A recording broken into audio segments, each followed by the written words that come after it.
Donne-moi 2 minutes, je ferai de toi un bon éducateur. Nous voulons tous le meilleur pour nos enfants. Nous voulons qu'ils réussissent, qu'ils soient respectueux. Mais parfois, dans l'urgence du quotidien, nous utilisons certaines méthodes qui brisent leur potentiel à la place de construire leur avenir. Voici 3 erreurs majeures à éviter pour éduquer un enfant avec force et sans violence. Erreur 1, obtenir l'obéissance d'un enfant par un fouet.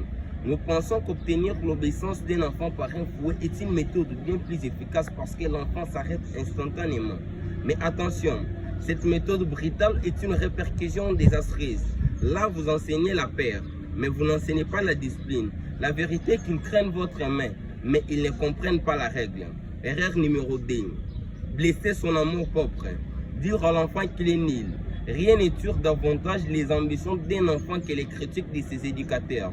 Chaque mot sortant de la bouche des éducateurs est une brique avec laquelle l'enfant utilise pour construire sa propre identité. Si vous brisez son estime de lui-même aujourd'hui, il passera sa vie d'adulte à chercher à réparer ce que vos paroles ont détruit. Erreur numéro 3. Être prêt à gronder plutôt qu'à louer. La plupart des parents font ceci. Quand leurs enfants font quelque chose qui ne leur plaît pas, ils crient dessus. Mais lorsqu'ils sont satisfaits de ce que font leurs enfants, ils disent absolument rien. Ils voient les qualités de loin et les défauts de près. Ils ne pensent pas à célébrer des petites victoires que leurs enfants apportent à la maison. Les enfants adorent quand leurs parents s'intéressent à ce qu'ils font et acclament leurs victoires. Une louange sincère est un moteur de changement bien plus efficace qu'une heure de reproche.